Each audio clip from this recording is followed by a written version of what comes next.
आज के वीडियो में चर्चा की जाएगी हिंदी के महत्वपूर्ण प्रश्न सीरीज, जिसका पार्ट पहला है, जिसमें आप देखेंगे 30 महत्वपूर्ण प्रश्न। कितने?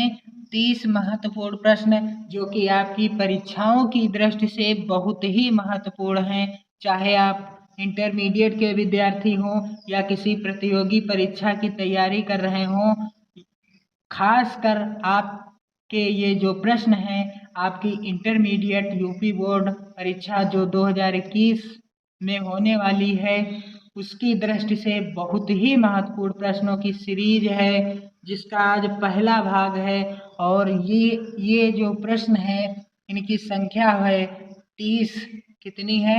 30 है, जो कि बहुत ही महत्वपूर्ण है। आइए प्रारंभ करते हैं। पहला प्रश्न है, हिंदी के किस युग को स्वर्ण युग कहा जाता है? किस युग को स्वर्ण युग कहा जाता है? तो भक्ति काल को स्वर्ण युग कहा जाता है। अगला प्रश्न है, हिंदी का प्राचीनतम गद्य किस भाषा में मिलता है? तो हिंदी का प्राचीनतम गद्य राजस्थानी गद्य भाषा में मिलता है।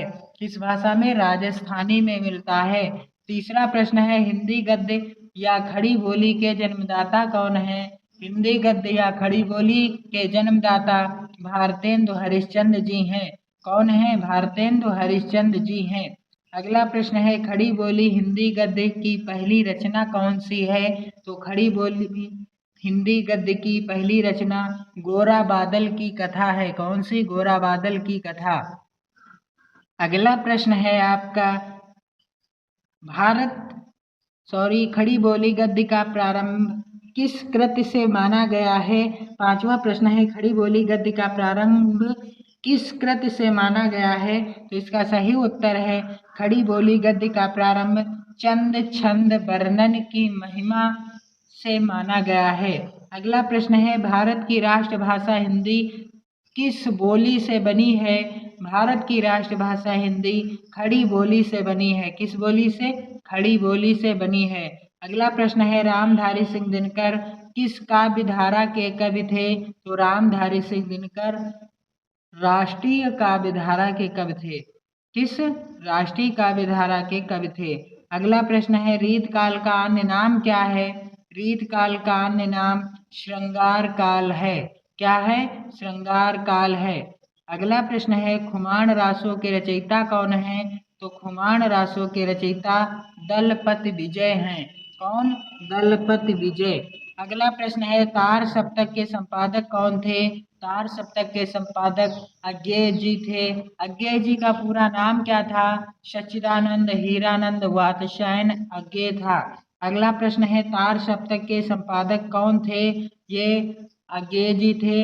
अगला प्रश्न, रीत काल के किस कवि ने वीर रस में रचना लिखी है?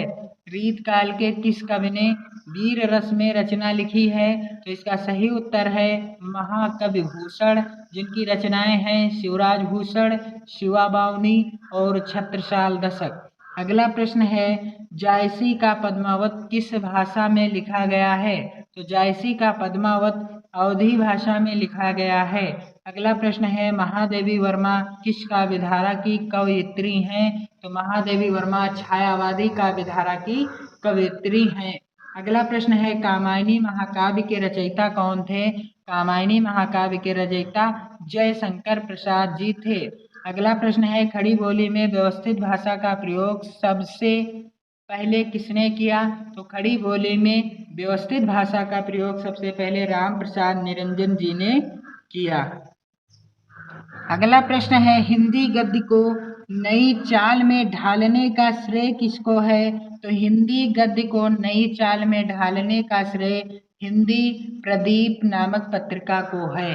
अगला प्रश्न है, ज्योतिरीश्वर की रचना वर्ण रत्नाकर किसकी रचना है? ज्योतिरीश्वर ठाकुर की रचना है वर्ण रत्नाकर, जो जिसकी भाषा क्या है? तो इसकी भाषा है, वर्ण रत्नाकर की भाषा है मैथिली गद्य। अगला प्रश्न है आपका बहुत ही महत्वपूर्ण, छायावादी काव्य का समय क्या है? तो छायावादी काव्य का समय सन 1919 ईस्वी से 1938 ईस्वी तक। अगला महत्वपूर्ण प्रश्न है आपका, छायावादोत्तर युग का प्रारंभ माना जाता है? कब से माना जाता है? तो यह 1938 से माना जाता है, जो कि अब तक चल रहा है। अगला प्रश्न है, नागरी प्रचारणी सभा के संस्थापक कौन थे? तो नागरी प्रचारणी सभा के संस्थापक श्याम सुंदर दास जी थे। कौन थे? श्याम सुंदर दास। अगला प्रश्न है, हिंदी का प्रथम यात्रा वृतांत कौन सा है? तो हिंदी का प्रथम यात्रा वृतांत सरयू पार की यात्रा, जिसके लेखक हैं भारतेंदु हरिश्चंद्र। अगला प्रश्न है, अगला प्रश्न है आपका, अंग्रेजी के स्क्रेच का रूपांतरण क्या होता है? बहुत ही महत्वपूर्ण प्रश्न है। स्क्रेच का रूपांतरण रेखा चित्र है। क्या है? रेखा चित्र है। अगला प्रश्न है, अखरावट के रचनाकार कौन हैं? तो अखरावट के रचनाकार मलिक मोहम्मद जैसी हैं। अगला प्रश्न है, नीरजा के रचनाकार कौन हैं? तो नीरजा के रचनाकार महादेवी वर्मा जी हैं। अगला प्रश्न है, कठिन काव्य का प्रेत किसे कहा जाता है? बहुत ही महत्वपूर्ण प्रश्न है। कठिन काव्य का प्रेत केशव दास जी को कहा जाता है। केशव दास जी को। अगला प्रश्न है, भारत भारती के रचनाकार कौन हैं? तो भारत भारती के रचनाकार मैथिली शरण गुप्त जी हैं। कौन है? मैथिली शरण गुप्त जी। अगला प्रश्न है, सरोज स्मृत के रचनाकार कौन है? तो सरोज स्मृत के रचनाकार सूर्यकांत त्रिपाठी निराला जी हैं। सरोज स्मृत की रचनाकार कौन है? सूर्यकांत त्रिपाठी निराला जी हैं। अगला प्रश्न है, कुरुक्षेत्र के रचनाकार कौन है? कुरुक्षेत्र के रचनाकार रामधारी सिंह दिनकर जी हैं। कौन है? रामधारी सिंह दिनकर जी। रामचरितमानस में कुल कितने कांड हैं? बहुत ही महत्वपूर्ण है, कई बार आ चुका है। रामचरितमानस में 7 कांड हैं। कितने कांड हैं? 7 कांड हैं। अगला महत्वपूर्ण प्रश्न है आपका, आधुनिक युग की मीरा कौन है? तो आधुनिक युग की मीरा महादेवी वर्मा को कहा जाता है। दोस्तों, ये तो थे आपके टॉप सीरीज के 32 प्रश्न।